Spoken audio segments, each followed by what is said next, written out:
नाही काष्टाचा गुमान, गोवी भ्रमरा सुमन.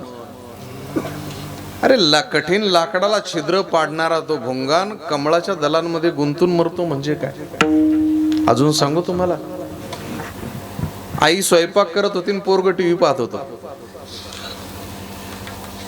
मुलानं आईचा पदर खेचून ओढून आणलं. 7 वर्षाचं पोरग हो, 10 किलोचं वजनाचं पोरग पळत पळत आलं आईला घेऊन. आईनं सांगितलं, अरे मला पोळी करपेन. करपू दे, जाऊ दे, मरू दे, तू ये बघ पप्पा कसा कुस्ती खेळतोय टीव्हीवर. आनंद वाटला त्या आईला. आईनं सांगितलं, जाऊ दे, गुडघ्यातच येते, त्याच्या काय नादाला लागायचं, खेळतय कुस्त्या. आता ती गदा आणली म्हणजे बरं होईल. हा पैलवान 150 किलोचा, यानं 15 पैलवान जमीनदोस्त केले आणि 20 किलोची चांदीची गदा आपल्या खांद्यावर घेतली. हिंद केसरी झाला तो.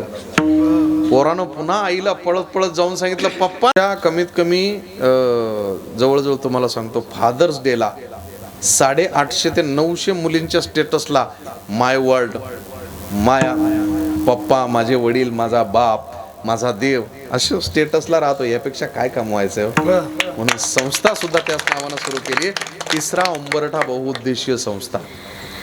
तिसरा उंबरठा, ज्यावेळेस आई आणि बापाचा एक उंबरठा आणि सासरचा उंबरठा तुमचा कमी होईल किंवा पारखाव होईल, त्यावेळेस ह्या बापाचा उंबरठा तुमच्यासाठी नित्य रिकामा राहील. तिसरा उंबरठा नावाची संस्था सुरू केली मी. खूप मोठं काम करायचंय आणि रजिस्ट्रेशनही झालंय. तर जागेच्या शोधार्थ, जागा नाही मिळाली तरी हरकत नाही, मी विकत घेईन. आणि एवढे पैसे नाहीत माझ्याकडे, मी काय कुठेही पदर पसरला तर कोणीही देईल. आणि मारामारी करून तर मला मिळत नाही, मला घ्यायचा नाही.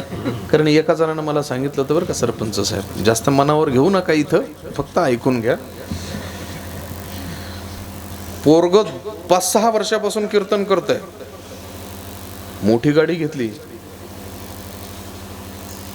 एक दिवस रिकामा नाही, सारखा धनादन धनादन धनादन मोजतो बिचारा, अकाउंट रपारप भरतोय. ते म्हटलं, बाबा तुम्ही डॉक्टर आहे? म्हटलं हो. म्हणे शुगरची गोळी कमी करायची, BP वाढलाय, थायरॉइड वाढलंय, काही तुमच्याकडे औषध आहे का? सकाळपासून मला 18 गोळ्या खाव्या लागतात, काही तुमच्याकडे औषध आहे गोळ्या बंद करायचं? म्हटलं आहे, because I am philosophy student. मी विचारणं औषध देतो. म्हणे काय? म्हटलं तुला जर बरं व्हायचं असेल, गोळ्या बंद करायच्या असतील तर एक काम कर. नाही काय? म्हटलं खूप मिळावं ही अपेक्षा सोडून दे, मिळालेलं खूप आहे या वृत्तीवर जग, तुला गोळ्याच लागायच्या नाही.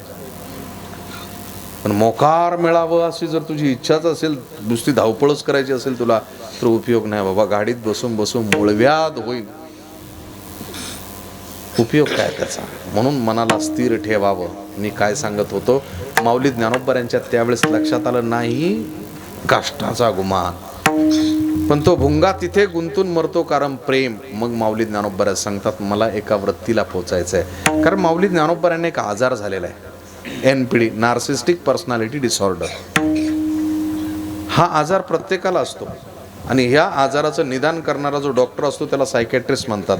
पण सायकॅट्रिस्ट डॉक्टरलाही तो आजार आहे हे त्या डॉक्टरलाही माहिती नाही. काय आजार असतो माहिती आहे तुम्हाला? एका बापानं मुलाला सांगितलं, तुझं बऱ्याच दिवसाची इच्छा होती, चाल त्या डोंगरावर घेऊन जातो. तो मुलगा डोंगरावर गेला, उड्या मारू लागला, मोठ्या मोठ्या आवाजामध्ये किंकाळ्या ठोकू लागला आणि त्यांना असा आवाज दिला की पाठीमागून तिकडून त्या डोंगरातून आवाज असा परत यायचा, आवाज रिटर्न यायचा. काय म्हणतात साऊंडवाले दादा त्याच्यात? त्याला आवाज असा प्रतिध्वनी आहे ना, इको. ते रिपीट, डिले, इको, व्हॅल्यूम ते सगळं एकच आहे, पण ते इको म्हणतात. इको बरोबर ना? त्यानं सांगितलं, बाळा त्याला इको म्हणतात. थोडं सारखं बाजूला, मी सांगतो त्यांना, याला इको म्हणतात. म्हणे इको? म्हणे हो, याची काहीतरी स्टोरी असेल ना. मग आता स्टोरी सांगतो. तो बाप त्या मुलाला सांगू लागला, बाबा बाळा, कित्येक वर्षापूर्वी ह्या सृष्टीमध्ये, ह्या पृथ्वीवरती एक अप्सरा उतरली, जिचं नाव होतं लिरिपिओ. तिनं पाण्यातून एक देव वर येताना बघितला. त्या देवाचं नाव होतं सेफिसस. सत्यकथा आहे. त्या दोघांनी एकमेकांना बघितलं, नजरे मिली, दिल धडका, तेरी धडकन ने कहा. झालं लग्न, आपल्याला काय करायचं? लग्न झाल्यानंतर काही दिवसानं त्यांना एक बाळ जन्माला आलं. त्या बाळाचं नाव ठेवलं त्यांनी नार्सिसस. हा हा नार्सिसस इतका सुंदर होता दिसायला की त्याला काय सांगावं. पण लोक म्हणायचे तुझ्यासारखा सुंदर कोणीच नाही. हा ब्रह्मांडात तुझ्यासारखा सुंदर कोणी नाही. प्रत्येक जण हेच म्हणायचं. त्यानं स्वतःला तसं बनवलं. लोकांनी काय झालं माहिती आहे का, लोक माणूस कोण आहे हे माणूस कधी सांगून पूर्ण होत नाही, कागद बोलतो. पेन्शन आणायला एखादा जर गेला ना पेन्शनर, ते म्हणतात बाबा तुम्हाला पेन्शन मिळेल पण तुम्ही एक दाखला घेऊन या. कशाचा? जिवंत असल्याचा दाखला घेऊन या तुम्ही. अरे जिवंत माणसाला जिवंत असल्याचा दाखला असल्याशिवाय त्याचं जिवंत पण ठरत नाही. 4 दिवस प्रेत सडतो स्मशानभूमीच्या समोर, पण तो माणूस म्हणतो जोपर्यंत डेथ सर्टिफिकेट आणत नाही तोपर्यंत मी स्मशानात जाळीतच नाही. अरे मेलाय, वास सुटलाय त्याचा, किती दिवस ठेवायचं.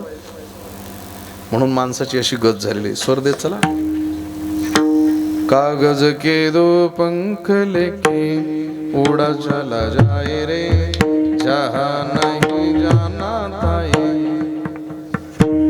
वही चला जाए रे, उम्र का ये ताना बाना समझ न आए रे, जुबां पे ये मोह माया नमक लगाए रे, देखे ना भाले ना दाए ना हरे रे, दिशाहारा केमन बो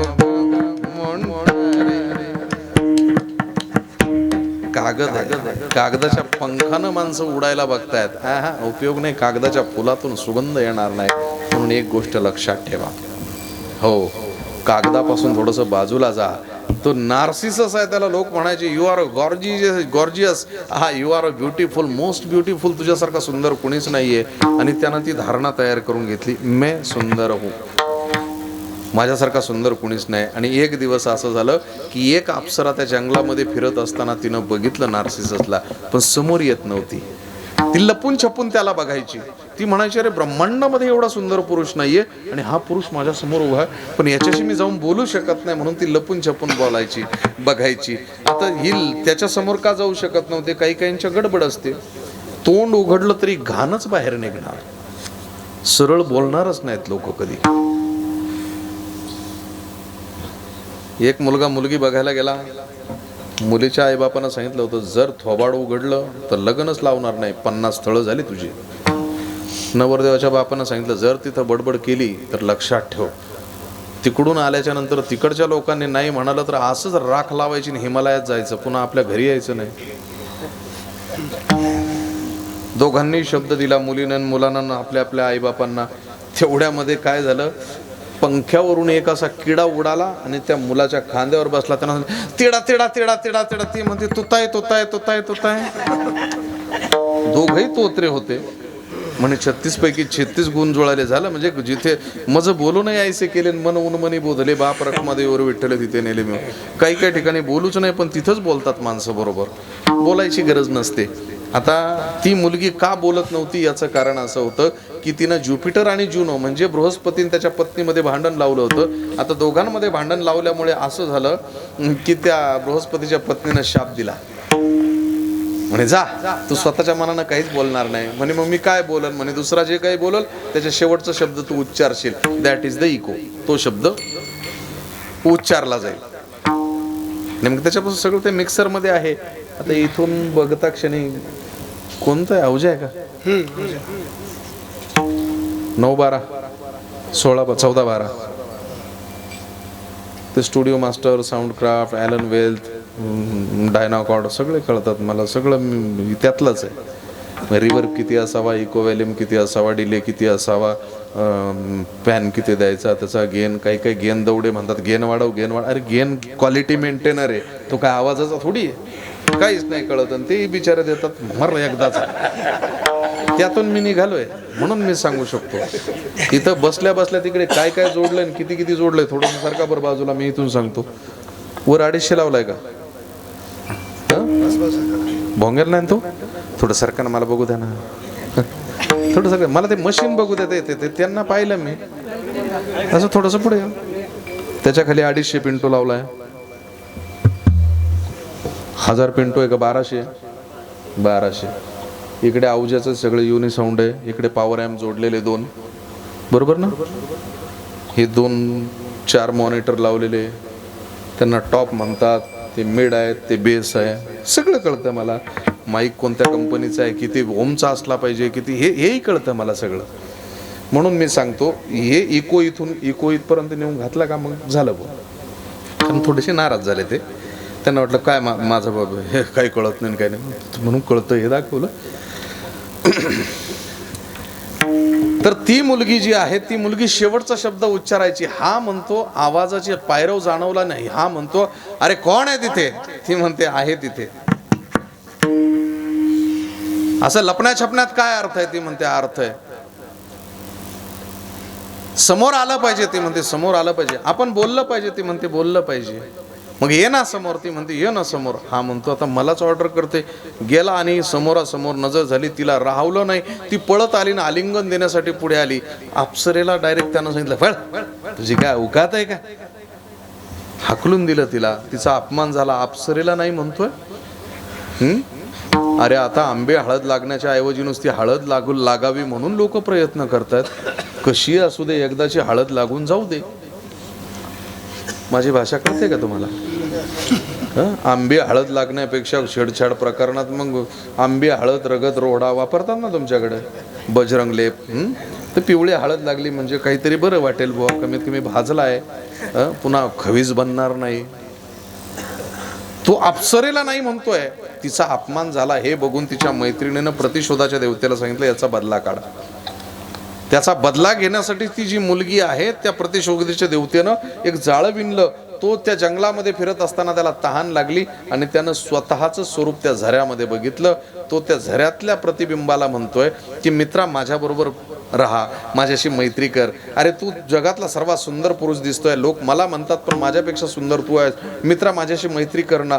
प्रत्युत्तर न आल्यामुळे तो नष्ट झाला. याला म्हणतात NPD, नार्सिसिक पर्सनॅलिटी डिसऑर्डर. आपल्यालाही तोच आजार झालेला. मी काका, मी मामा, मी दादा, मी तात्या, मी आप्पा, मी कोण, मी कुणाचा तरी बाप, मी कुणाचा तरी भाऊ, मी कुणाचा तरी मुलगा, कुणाचा तरी पती, कुणाचा तरी कोण, कुणाचा तरी कोण, हेच झालंय आपल्याला. मी पंचायत समितीला उभा आहे, मी पंचायत समिती निवडून आलो, मी जिल्हा परिषद, मी आमदार खासदार अमोक धमोक, मला एवढे लोक मानतात तेवढे लोक मानतात. कोणीच नाही आहे आपलं. ज्यावेळेस स्वतःच्या पाठीमागे लागू, स्वतःला शोधू, स्वतःला शोधलं की समजायचं ह्या जगामध्ये शोधण्याची गरज नाहीये. म्हणून आपल्याला साधू जो आहे तो स्वतःला शोधण्यासाठी प्रयत्नशील करतो. साधू संत कुणाला म्हणावं तर संत आपल्याला शांत करण्यासाठी प्रयत्न करतात. खरं सांगू मी तुम्हाला, आतापर्यंत कोण बोललं की नाही माहिती नाही, पण या स्कलचा बाजार सांगतो मी तुम्हाला. स्कल म्हणजे खोपडी. या खोपडीमध्ये 100% मेंदू येतो. तो 3 भागामध्ये तुटलेला आहे. UPSC MPSC करणारे विद्यार्थी असतील इथे, न्यूरोसायन्स सांगतोय मी. तर याचे 3 भाग झालेले आहे. मोठा जो भाग आहे त्याला फोर ब्रेन म्हणतात, तो 70% आहे. एक हिंड ब्रेन आहे आणि एक मिड ब्रेन आहे. हिंड ब्रेन आणि मिड ब्रेन 18 आणि 12 या टक्क्यानं बरोबर तो 100% होतो. जो 70% आहे त्या 70%चं काम काय काय आहे तुम्हाला सांगतो. 70% मध्ये 2% थिलॅमस, 2% हायपोथिलॅमस, पाण्याचा वर्षाव होत असतो. पण काही कंपार्टमेंट आहेत. माणसाला राग येतो, क्रोध येतो, सगळं होतं. कीर्तन ऐकताना डोळे वटारून ऐकत नका जाऊ. कीर्तन ऐकताना जर तुम्हाला शांतपणे ते ग्रहण करायचं असेल तर अर्धे डोळे मिटलेले असावे. पूर्ण डोळे मिटल्याच्या नंतर ते कानाच्या बाहेरून निघून जातं. अर्धे डोळे मिटलेले असावे म्हणजे सावध आणि सुषुप्त अवस्था. मग ह्या कंपार्टमेंट मधला हा पहिला जो मेंदू आहे हा माणसाला रागही आणतो आणि आनंदही आणतो. म्हणून हा जो पहिला कंपार्टमेंट आहे या कंपार्टमेंटवरती कधीही कॉन्सन्ट्रेट व्हायचं नाही. त्याच्या पाठीमागचा जो आहे तो फक्त ग्रहण करतो आणि आपल्या पूर्ण बॉडीला संकेत देण्याचं काम करतो. तिसरं कंपार्टमेंट आहे ते कंपार्टमेंट चित्ताला शांत करण्यासाठी असतं आणि शेवटचं जे कंपार्टमेंट आहे त्या कंपार्टमेंटनं धारणा निर्माण होत असते. उदाहरणार्थ वुल्फ मॅसेन. वेळ मिळाला नाही आपल्याला त्याच्यावरती नाही बोलायचं, पण जर ह्या लोकांनी आपल्याला खरोखर शिकवलं, योग्य प्रकारानं शिकवलं तर आम्ही शिकू शकतो. म्हणून साधू संत झाले. जीवलगांची का आवश्यकता आहे? जीवलग पुन्हा येतो तिथपर्यंत, जसं तुमचं तसं माझं पण. मला लोक म्हणतात तुला कसं काय जमतं? मी सांगतो माझ्या वडिलांची मिरासी का देवा. आता तुम्हाला इथपर्यंत पोचावं वाटतं. एक गंमत अशी आहे, घड्याळाकडे बघूच नका. श्री हरिभक्त परायण अंशीराम महाराजांनी मला थोडासा वेळ वाढवून दिलेला आहे. मी कधीच वेळेच्या पुढे 2 तासाच्या पुढे कधीच जात नाही, पण आज मला वेळ दिलेला आहे म्हणून बोलायचं आहे. नाहीतर मी कधीच नाही, माझ्यासारखा 1 मिनिट सेकंद मागे पुढे होत नाही. आपलं एकदम कठीण काम असतं. पण आज थोडंसं बोलायचं होतं मला. त्यांनी सांगितलं होतं येत आहेत ना, ते आले ना, मग ते दिसले म्हणजे उरकून टाकेन मी, काय टेन्शन नाही. म्हणजे ते म्हणतील बा मी येईपर्यंत चालू ठेवलं, असं ते जपावं लागतं. संबंध भाऊबंद आहेत आमचे. धर्मक्षेत्रे कुरुक्षेत्रे समवेतायुत्सवा हा श्लोक मी सांगितला. अर्जुनाला भगवान परमात्मा सांगतात आता युद्धाला प्रारंभ करायचा का, लावू का माझा पंचजन्य शंख मी माझ्या उठाला. भगवान परमात्म्याला अर्जुन काय शिकवतो माहितीये का, अरे वेडा झालास का, मी क्षत्रिय आहे, शेवटी तू गाई चारणाराच. अरे युद्धभूमीवरती उतरायचं म्हणजे लोकांनी सांगितलं का साहेब तुमचा जोर आहे बरं का, लगेच 4 एकर विकायचं, जिल्हा परिषद लढवायची, असं नसतं. आम्ही क्षत्रिय आहोत, युद्धनीती आम्हाला माहिती आहे. पहिल्यांदा मला युद्धभूमीचं अवलोकन करू दे, कोण योद्धा कुठे आहे, कोण योद्धा कुठे आहे. मी जर बाण मारला तर तो बाणाचा तीव्र वेग, ग्रॅव्हिटीचा भाग, आणि या अनुषंगानं माझ्या बाणाचा वेग किती असावा, म्हणून मी किती उंचावर असावं आणि कशा पद्धतीने शरसंधान करावं मला अनुभव करून दे.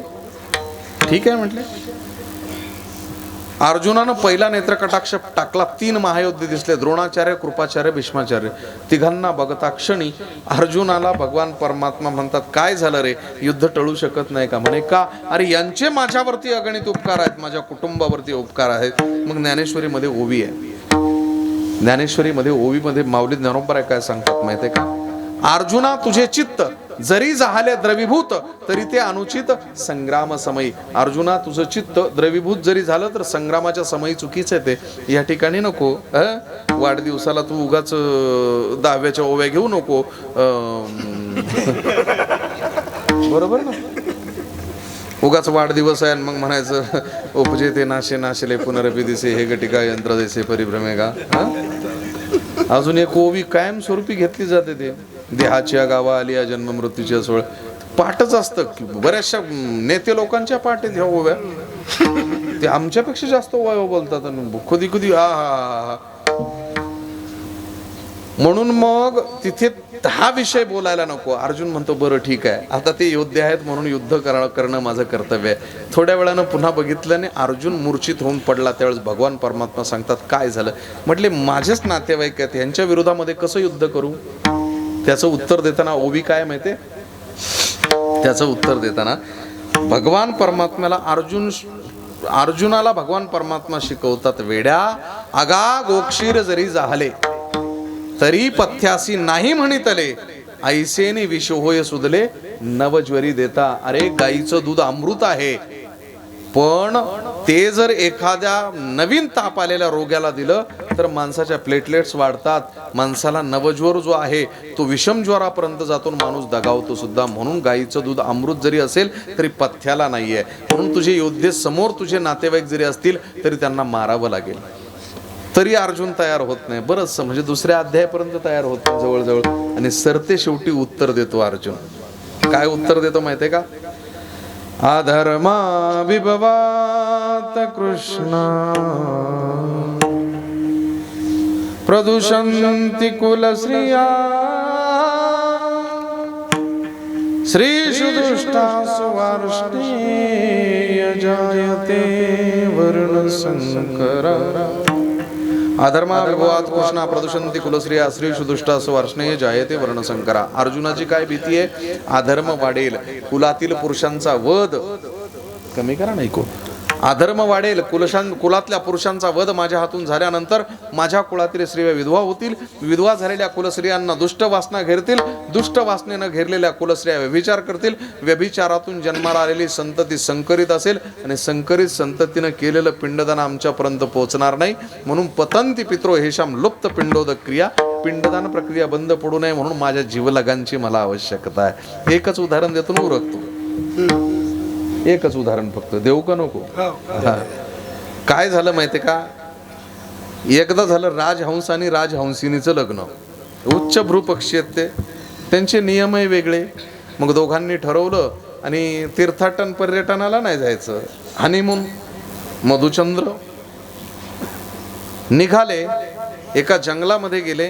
जंगलात गेले असताना अंधार पडला आणि मग तिच्या अंगावरती दागदागिने सुंदर. ती म्हणाली, हो बघा ना इथं कुठेतरी लॉज एखादं हॉटेल वगैरे भेटतंय का? मी थांबणार बरं का उद्या, पण सांगून देता जेवणाचं सांगून द्या. म्हणजे हॉटेल बघायची गडबड नको. तर ते हॉटेल बघा, काहीतरी लॉज वगैरे बघा, रूम वगैरे बघा, छान वगैरे. तो उंच झाडावर गेला, आजूबाजूला चौकशी केली, विठाला विठाला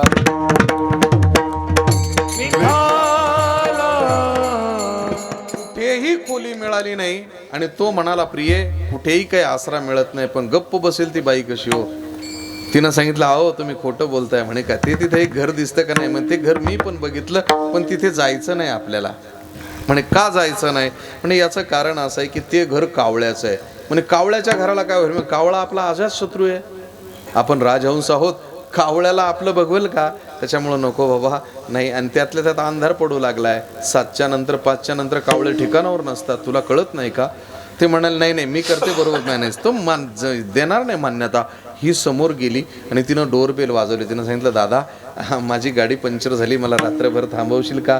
कावळा म्हणतो, येस व्हाय नॉट, पण मग रूम एकच आहे, चालेल ॲडजस्ट करून घेईन. हा म्हणतो, वा वा क्या बात आहे क्या बात आहे. पुन्हा त्यानं दरवाजा बंद केला. बेटा मन में लड्डू फुटा. पुन्हा म्हटला, मग मॅडम मग जमेल का काय तुम्हाला? म्हणे हो. मग या या या स्वागत आहे तुमचं. हे तुमच्या भाऊजीला घेते ना आतमध्ये. म्हणे हे तुमच्या बरोबर आहे का? म्हणे हा. कोण आहे? म्हणे माझा नवरा आहे. दोघं जण गेले, रात्रभर राहिले. सकाळी कावळ्यानं त्या राजहंसिनीचा हात पकडला, सांगितलं तू कुठं चालली? त्याला जाऊ दे. म्हणे अरे माझा नवरा चालला, मी कुठे थांबू इथं? नाही म्हणे तुझा नवरा कसा? तो रात्रभर माझ्याकडे वास्तव्य केलं, तू माझी झाली. तुम्हाला कशावरून? म्हणे ते शाल्व राजाला जाऊन विचार काय आहे, काशी राजाला जाऊन विचार, आणि ते आंब्याला किस्सा वाचून घे. अरे तू रात्रभर ज्याच्या घरामध्ये वास्तव्य केलं त्याची झालीस. तो म्हणाला, ती म्हणाली, नाही बाबा असं काही नाहीये. मग दोघं जण हमरी तुमरीवर आले. कावळा रेटणाऱ्यांपैकी नसतो, तो गल्लीत मारामाऱ्या करतो. राजहंस म्हणाला, आपण कोर्टात जाऊ. गेले कोर्टात. न्यायाधीशानं सांगितलं, कावळ्या तुला लाज तरी वाटायला पाहिजे रे, कुठं दावा करतोय तू? ती रशियन, तू आफ्रिकन, कसा काय जोड जुळेल रे? तुला अक्कल आहे का काही? नाही तसं काही नाही, पण मग ती माझीच आहे.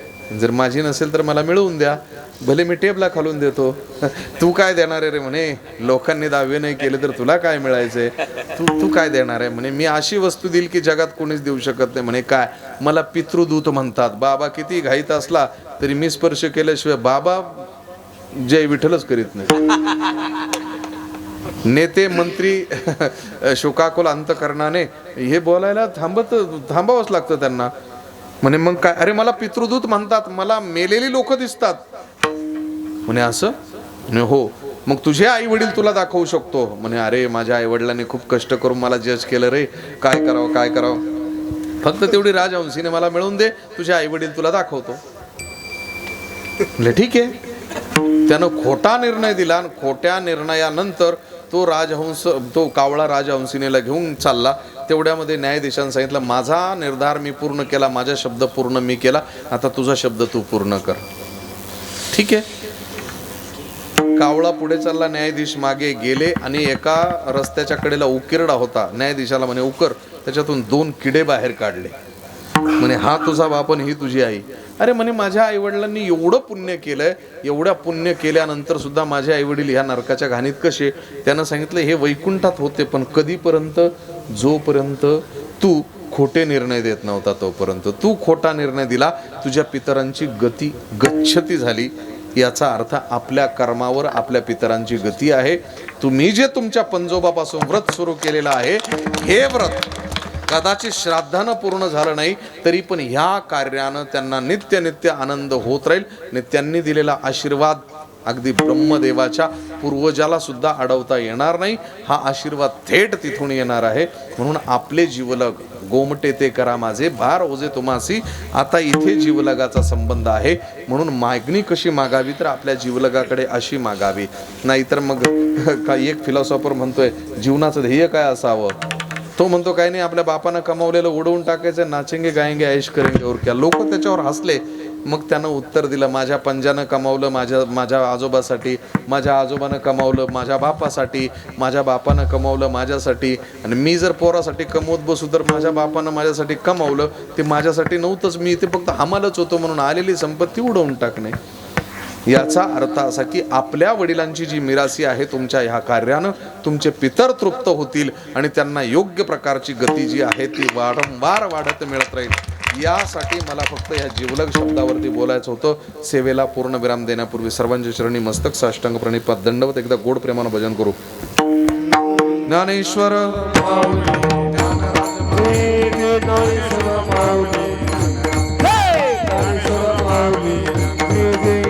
तुका मने सोडिल्या गाठी, तुका मने सोडिल्या गाठी, तुका मने सोडिल्या गाठी, तुका मने सोडिल्या गाठी, तुका मने सोडिल्या गाठी, तुका मने सोडिल्या गाठी, तुका मने सोडिल्या गाठी, तुका मने सोडिल्या गाठी, दिली मिठी पायाचे, दिली मिठी पायाचे, भार ओझे तुमासी, तुमासी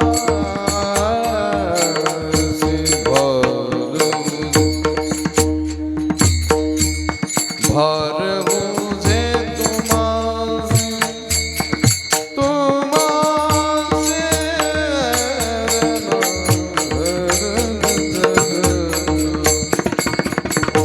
भार ओझे तुम्हासी,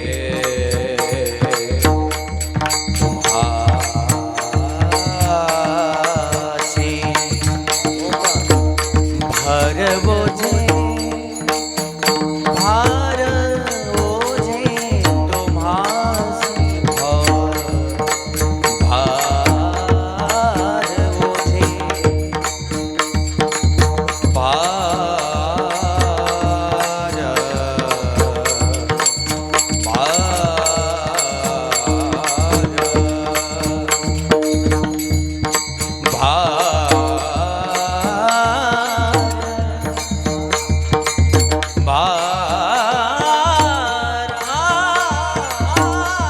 क्या बात है.